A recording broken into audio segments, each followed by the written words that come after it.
Hello, Bruce. Hi, Simon. How are you doing today? I'm... Jolly good. I've got a bit of a cold. Oh, no, not you. I had one a couple of episodes ago, and now you've got one today. Yes, that's true. Ah, poor us. Not to worry. I've been sniffing the old Albus. The old Dumbledore.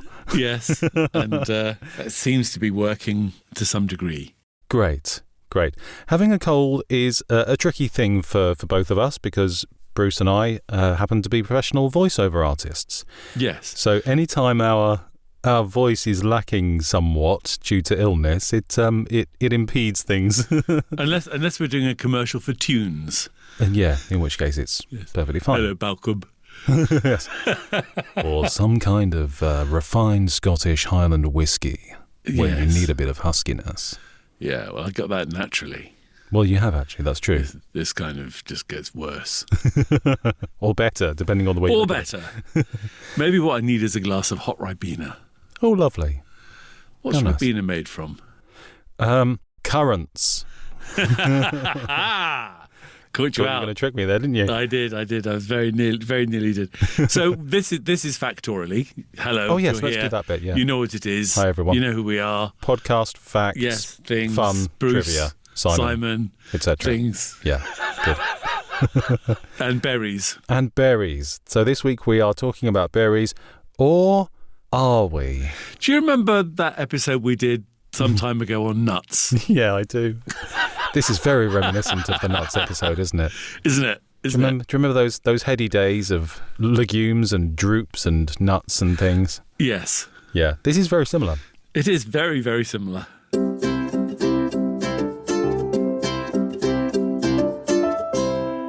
So, where do you even begin with this? Berries. Let's start with the word. At least we can all agree on what the word is. The word is berry. It comes from the German Beere, which is an old Germanic word for berry, and it's roughly speaking what berry still is in German. So we pinched it several hundred years ago, changed it a bit, it became berry. We have berries. Nice and simple. I think the more important thing is what's the scientific definition of a berry? That's the bit that's not so simple. So I found a generic everyday definition of a berry. You know what a berry is, I know what a berry is. You pick up a berry, you look at it, you say that's a berry. It's generally accepted that word is okay for describing berries because it's communally agreed upon. It's what we all use. You pick up a strawberry, a raspberry, a blackberry. We all agree on this convention, just like with nuts and droops and legumes. We're all roughly happy to pick up a cashew and say that's a nut because it's good enough, you know? You go into a bar, you ask for a bag of nuts. You don't ask for a bag of legumes or droops. So it's a social convention that we all agree upon. Some honey roasted droops, please. That actually sounds quite nice. So the general non-scientific definition that we all agree upon is that a berry is a small roundish fruit with no stone. So that includes raspberries, strawberries, blackberries, blueberries, cranberries, etc. And all the other berries. And all the other berries. All the other words that have the word berry in their name. Precisely, yes, precisely. But that is not the scientific definition of a berry. Do you have that one? It's something to do with one ovary, one flower. Yes, it is. So scientifically, a berry is a simple fleshy fruit that usually has many seeds, such as the banana, the grape, melon, orange, blueberry, cucumber, and tomato. So our first episode on cucumbers was actually technically an episode about on a berries. berry. Indeed, yes. As a simple fruit, a berry is derived from a single ovary of an individual flower, and that's the scientific thing that gives it its berryness. Yes. Did you mention avocados? No, avocados as well. Did you mention aubergines? Nope. Watermelons? Yes. Now, avocados is weird because I read something that said stone fruit, like plums, apricots, peaches, are not berries. Yet an avocado is a berry because technically an avocado is not a stone fruit because the thing in the middle of it is not technically a stone. So, can open worms everywhere. Okay, but they're a type of berry called a pepo or a pepo. Yes, I saw that, yeah. So the pepo seems to be that kind of family that has cucumbers and watermelons and things like that in it. Yeah, it's a thick-skinned berry. Yeah, exactly. So that being the definition, that completely destroys my understanding of what we're going to do in this episode, because I would like to talk about strawberries and raspberries and things of that nature. What, you mean roses? Yes, they're part of the rose family, aren't they? I don't know how recently this scientific definition was produced. You know, it may have been that for hundreds, if not thousands of years, people picked up a strawberry, raspberry, blackberry and said, they all look roughly similar to each other, therefore let's call them berries. Mm-hmm. And then someone in a white lab coat comes along and says, actually, I think you'll find the thing with the ovaries and the flowers. And therefore that definition of a berry has changed from what the general populace believes it to be to what the people in the white coats say it is. So I'm half tempted to stick with the scientific and not talk about strawberries and raspberries. And I'm half tempted to go, how can we do a Factoraly episode on berries without talking about strawberries? We can't. Raspberries. We can't. So I think it's going to be a mixture of things. So every time we use the word berry, please bear in mind that we're going to use it loosely. Yeah.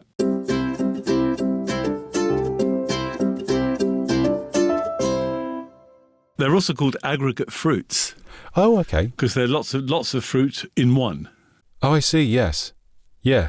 So I thought I'd just picked a few berries. I've just picked a few different varieties of berries and thought we'd sort of have a chat about each one. Yes. So yes, the strawberries, they seem to have this term aggregate fruit, or I saw someone calling it a fake fruit. Yes. Because it's lots of little individual fruits. So if you zoom in on a strawberry or a raspberry, each of those little bobbles technically seem to be an individual fruit of their own, clustered together in one body. But because they're small, we don't really care about that. We just pop the whole thing in your mouth and call it a singular berry. There's another thing, which is that the little yellow bits on the end of the berries in a strawberry. Yes, the seeds. No, they're not seeds. Hang about. They're actually little fruits. Are they? Yeah. So fruits within a fruit within a fruit? Yes. Gosh, that's confusing. Yeah. Actually, if this is giving you a headache, then you should eat some strawberries. Why is that then? Because strawberries have the same chemical that the bark of a willow tree has. In other words, it's a sort of a very mild aspirin. Oh, really? So if you have a headache, eating a lot of strawberries will actually help to cure the headache. How interesting. Unless you're like me and you're allergic to strawberries, in which case probably don't do that. Don't do that. No. Are you actually allergic to strawberries? Yes. Do they make your mouth go all funny? They make my tongue swell, my lips tingle, and my throat itch. Ooh. As do quite a few fruit, raw apples, cherries. Yes. Dragon fruit. It's a little in-joke, isn't it? Dragon fruit. Yes. For the Finnemore fans amongst you. Yes, there you go.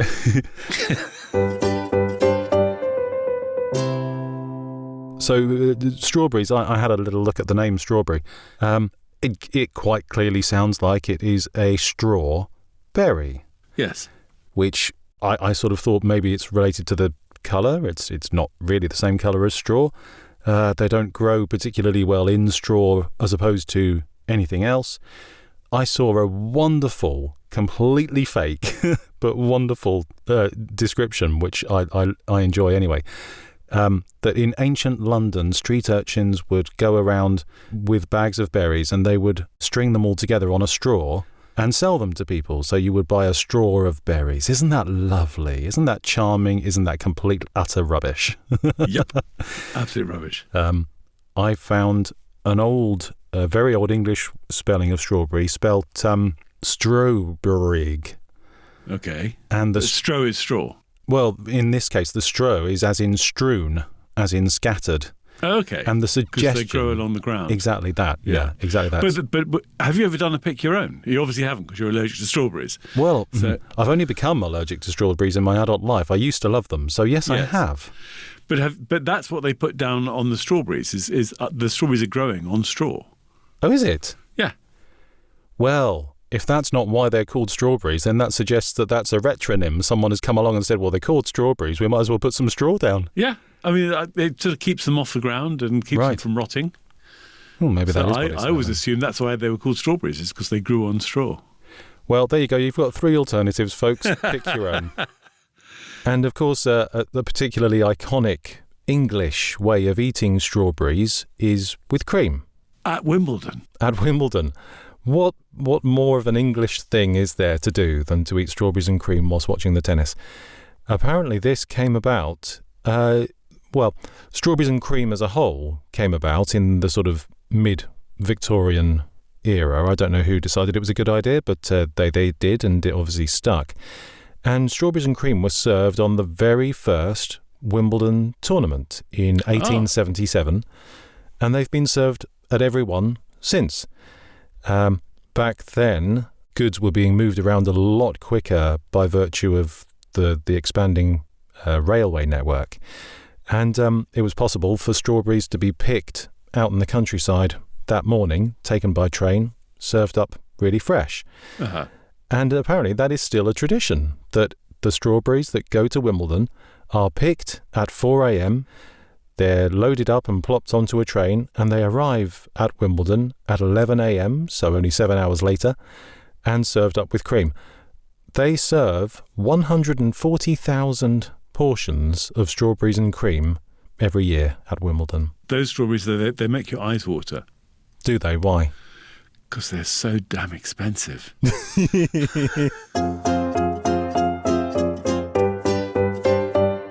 So, blackberries. Go on. What do you know about blackberries? I know that people who study blackberries are actually studying batology. Batology, are they? Which you would think would be the study of bats. You would.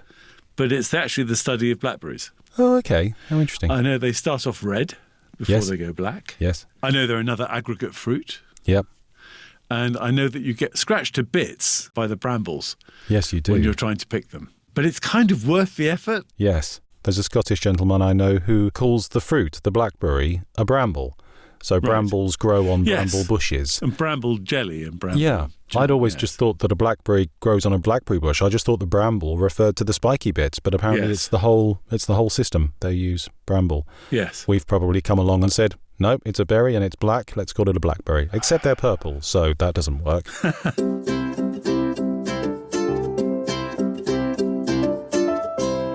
There are an awful lot of berries. Yes. Are there some berries that are actually technically berries as well? Well, I mean, no. No. Hardly any. But, I mean, lots of things called berries. Yes. I used to have a house which had a mulberry tree in the back garden. Oh, yes, mulberry. Mulberry trees are basically, there's two things they're good for. One is silkworms. Right. And one is bird food. Okay. The thing is, birds absolutely adore mulberries. So if you have a mulberry tree, you have to get there and harvest before the birds get them. And bird poo with mulberry in it is like a bright purple colour, which is not a good thing. Huh. But if you want to grow silkworms, you need a mulberry tree. Right. I've never knowingly eaten a mulberry. I'm not sure I could identify one. They're sort of slightly elongated and red. Okay. Or purple. Right. Another elongated berry is a boysenberry. Yes. So the boysenberry is actually, it's a cross between a raspberry, a blackberry, a dewberry, and a loganberry. Oh, my goodness. But a loganberry is a cross between a blackberry and a raspberry. Right. There's a thing called a marionberry. Is there? There's a youngberry, a tayberry, a wineberry, a lingonberry. The lingonberry is also called a partridge berry, a foxberry, or a cowberry. Oh, lovely. Partridge berry, that's quaint. There's a lot of berries. I have a thing of magic berries. Oh, do you? And I'm not exactly sure what they are. But if you chew on these magic berries, it changes sour to sweet tastes in your taste buds. Oh. So they taste a bit like sort of like an old refresher. Right, okay. But you chew and chew and chew and it gets into your mouth. Yeah. And then when you eat a lemon, it tastes like an orange. No way. Oranges also, by the way. Berries. Yeah. Yeah. But they're very good for you, berries. They're good for your brain. They can reduce inflammation. They can protect your brain cells from free radicals. Free the radicals! They can increase neuroplasticity.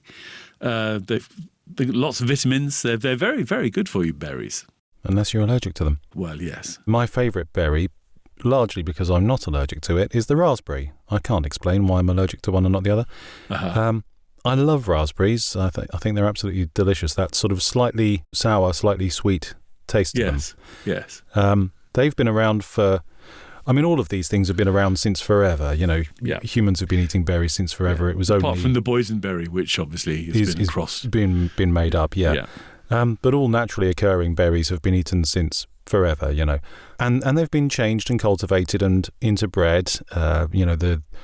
The native British strawberry is actually quite small and not terribly sweet, and that's been bred with a Chilean strawberry to make what we know today, the big juicy red thing, etc., etc. The bigger they are, the less tasty they are. Yes, I've heard that as well. Yeah. But raspberries first started being cultivated by, guess who? The Romans. Very good. Was it? Oh, yep. Good. Yep. At least in Europe, the Romans were the first ones to actually sort of start properly, growing them, cultivating them, harvesting them en masse. And the word raspberry came around in the 1600s. In the 1500s, they were called raspis. And raspis used to be a rose-coloured wine back in the 1500s. So it suggested that raspberries were named after the wine because they were a similar colour. Is this why we get a P in the middle? Raspis, yes, as opposed to just... I always thought rasp. Yes. Because to make a raspberry sound is to sort of make a squelchy, farty sound. And I thought maybe it has something to do with rasp, but it's not. Okay, let's hear you do a raspberry sound now. I don't know why that sound is called a raspberry. I did look it up. I couldn't find an answer. It infuriated me. I left it. There are over 200 varieties of raspberry. What? Which I can't fathom. They have some wonderful names, including the Glen Ample, the Malling Minerva, and the Autumn Bliss. Oh, very nice. Isn't that charming? And they're lots of different colours. They're not all red, are they? Are they not? Oh, I haven't noticed that. There are gold raspberries and black raspberries. Really? Not to be confused with blackberries. Well, exactly, yes. Different. Yellow, purple, gold and black. Wow. There's a lovely Greek legend that suggests that there was a character called Ida who looked after Zeus when he was a baby. And she went to pick him some raspberries, which were originally white, and she pricked her finger on a thorn and turned the raspberries red. And that's why raspberries have always been red since. Do you know my favourite way to eat raspberries? No. Do you know fizzy cream? Cream in a can. Squirty cream. Squirty cream. Yes, I do know it. So if you turn a raspberry upside down, and you just very, very gently fill the little hole in the bottom of the raspberry with cream from the can. Yes, very, that's very good nice. Indeed. I like but that. once you've picked a raspberry, it stops ripening. Oh, okay. Everything else is fine. You pick another sort of berry or whatever, and they keep ripening for a bit. Right. Whereas a raspberry, as soon as you've plucked it, it stops. It stops ripening. How interesting. So you have to pick them absolutely ripe. Yeah. As opposed to those other berries like bananas, which you can pick when they're not quite ripe and then put them in the hold of a ship with a load of gas and they'll carry on ripening. I feel that the ship and the gas bit needs expanding on. What? So if you picked bananas when they were ripe, where bananas grow, and then shipped them to the UK, by the time they got here, they would have gone off. I see, yes. So what you do is you pick them when they're not ripe. And you put them in the hold of the ship, and then you fill the hold with, I don't remember which gas, but I tell you what, we have show notes. We have Factoraly.com. Factoraly.com? That's it. And on Factoraly.com, I'll put the name of the gas that ripens bananas, the berry called bananas, in the show notes. Excellent. So you can find that there, along with a load of other facts about things that aren't berries and things that are berries. I'm sure there'll be photos, there'll be videos, there'll be all sorts of additional resources. All sorts of things. I might even put Johnny Be Good. Why? Chuck Berry. Chuck Berry. Oh, you funny man. Fact about Chuck Berry. Johnny Be Good is actually one of the tracks on the Voyager 1's space probe record. Is it really? Yeah. Wonderful. For me, it's always just going to be a song sung by Marty McFly in Back to the Future. Yes. Apparently, Chuck Berry, every Wednesday, he'd perform at a restaurant in the Del Mar Loop in St. Louis, which is actually a restaurant on Blueberry Hill. Oh. Oh, that's wonderful. So Chuck Berry Chuck singing Berry on Blueberry Hill. Fantastic. Isn't that good? All the berries. All the berries, all in one place. Yes, as opposed to Mary, who's no relation, apparently. Is she not? Okay. 70 cookbooks. Did you know she's written 70 cookbooks, Mary Berry? Has she really? Yeah. Wow. So, having talked about berries that aren't berries and bananas which are berries, cranberries are a fruit that have the word berry in the name and are actually technically berries. Hooray! Very exciting. And they bounce. Do they? Yes. Have you ever seen them harvest cranberries? Yes, it's a mammoth operation, isn't it? Shall we put a video in the show notes? Oh, I think we definitely should, yeah. I mean, flooding the fields with water and then just like shaking the trees. And it's incredible. Incredible. It's wild. Cranberries were first, obviously they're very big in America, aren't they? Yes. Cranberry juice, America. Cranberry sauce, America. They were first officially cultivated in Massachusetts in 1816 by a fellow called Captain Henry Hall. And just like other berries you've already mentioned, they're very, very good for you. They have antioxidants, vitamins galore. They're very good at fighting or preventing against urine infections. Yes. And so they're quite popular with pregnant women yes. who suffer from that sort of thing quite readily. The United States produces 404,000 tons of cranberries each year. That's a fair amount. The state of Wisconsin alone produces 5 million barrels of cranberry juice each year. Wow.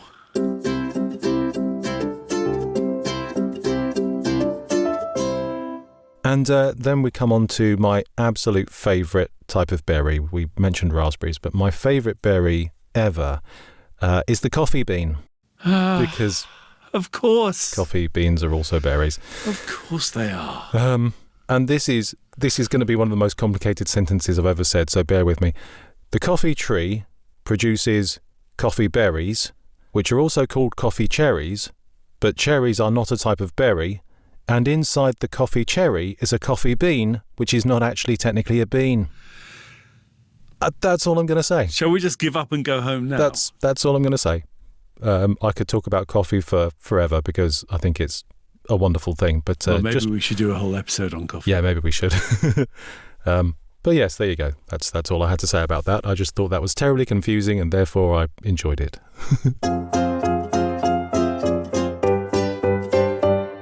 At this point, Simon, you often have some interesting facts from the Guinness Book. Indeed. I've got a few. Do you know what? I found this really tricky because every time I looked up berry-related records, every single one of them was about blueberries. Oh. Don't know why. I mean, you probably could find the largest strawberry not that that's a berry. But there were just blueberry records galore. And I'm suddenly aware of the fact that we haven't talked about blueberries, so it's fitting that they get a little look in here. Okay. So, world's heaviest blueberry.